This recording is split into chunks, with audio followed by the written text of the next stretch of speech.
വേദിയിലിരിക്കുന്ന Kodannur saint Andreas സ്കൂളിൻ്റെ manager, head mistress, PTA president, മറ്റ് PTA അംഗങ്ങൾ, അതുപോലെ ഇവിടെ വന്നിരിക്കുന്ന രക്ഷിതാക്കൾ, എൻ്റെ ഏറ്റവും പ്രിയപ്പെട്ട ജൂനിയേഴ്സായിട്ടുള്ള കുട്ടികൾ, എല്ലാവരോടും എന്താണ് ഈ നിമിഷത്തിൽ എനിക്ക് പറയേണ്ടതെന്ന് സത്യമായിട്ടും അറിയില്ല. കാരണം വളരെ നാളുകൾക്ക് മുൻപാണ് ഞാനിവിടെ പഠിച്ചിരിക്കുന്നത്. വളരെ നാളുകൾക്ക് എന്ന് പറഞ്ഞാൽ കുറച്ച് ലോങ് ബാക്കാണ്.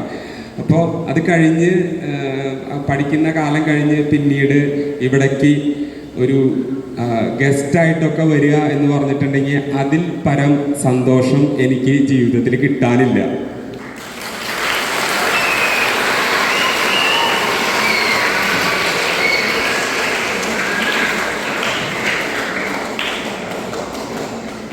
എന്നെ സംബന്ധിച്ചിടത്തോളം ഞാനിവിടെ ഈ സ്കൂളിലാണ് പഠിച്ചത്. 1 തൊട്ട് 7 വരെയാണ് ഈ സ്കൂളിൽ പഠിച്ചത്.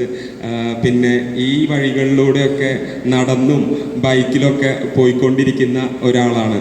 അപ്പോൾ എന്നെക്കൊണ്ട് കഴിയാവുന്ന തരത്തിൽ കോടന്നൂർ എന്ന കാർഷിക ഗ്രാമത്തിന് പറ്റുന്ന രീതിയിൽ കോടന്നൂരിൻ്റെ ഒരു പേര് ബിഗ് ബോസിൽ നിറഞ്ഞു നിൽക്കാനായിട്ട് ഞാൻ എപ്പോഴും ശ്രമിച്ചിട്ടുണ്ട്. ഇനി നമ്മുടെ നാടിന്, അതായത് കോടന്നൂരിന് സ്വന്തം ഒരു ഐഡൻറ്റിറ്റി കിട്ടി എന്ന് ഞാൻ വിശ്വസിക്കുന്നു.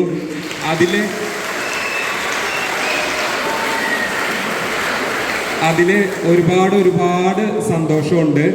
ഇപ്പം ഞാൻ ബിഗ് ബോസിലുണ്ടായിരുന്നപ്പോൾ അവർക്ക് എന്നെ മറ്റ് സഹമത്സരാർത്ഥികൾക്ക് എന്നെ അറിയില്ല. അപ്പോൾ അവർ ചോദിക്കാറുണ്ട്, എവിടെയാണ് വീട്? അപ്പോൾ ഞാനിങ്ങനെ പറയും, തൃശ്ശൂർ ജില്ലയിലെ കോടന്നൂർ എന്ന കാർഷിക ഗ്രാമത്തിലാണ് എൻ്റെ വീട്. അപ്പോൾ അവർ ചോദിക്കും, എത്ര കിലോമീറ്റർ ഉണ്ട്? അപ്പോൾ അങ്ങനെ 10 കിലോമീറ്ററാണ് എന്നൊക്കെ പറഞ്ഞ്, അത് സത്യം പറഞ്ഞിട്ടുണ്ടെങ്കിൽ അതൊരു രസമായിരുന്നു.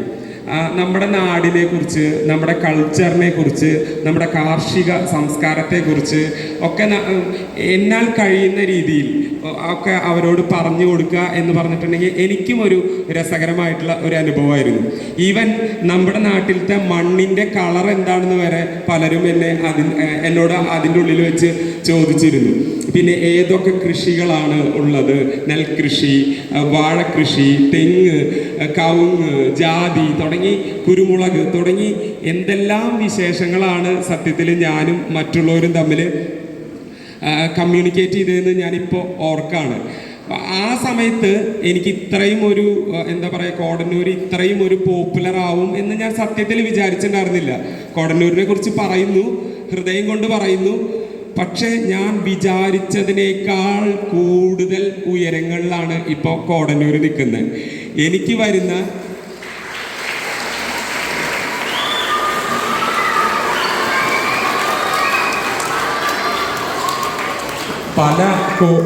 പല കോളുകളും എനിക്ക് എടുക്കാൻ പറ്റുന്നില്ല. ഫോൺ ഹാങ് ആയിട്ടൊക്കെ പലപ്പോഴും എൻ്റെ അനിയൻ്റെ ഫോണിലേക്കൊക്കെ കോൾ വരുമ്പോൾ ചിലപ്പോൾ പറയും UK നിന്നാണ്, USA നിന്നാണ്, ഗൾഫ് കൺട്രീസിൽ നിന്നാണ്. അങ്ങനെ ലോകത്തിൻ്റെ പല ഭാഗങ്ങളിൽ നിന്ന് വിളി വരുമ്പോൾ കോടന്നൂർ എന്ന കോടന്നൂർക്കാരനാണല്ലേ അവർക്ക് കോടന്നൂർ എന്ന് പറയുന്ന സ്ഥലം എവിടെയാണെന്ന് പോലും ചിലപ്പോൾ അറിയില്ല. പക്ഷെ അവർ പറയുന്ന വാചകങ്ങളിൽ കോടന്നൂർ എന്ന് പറയുന്ന ഗ്രാമം നിറഞ്ഞു നിന്നിരിക്കും.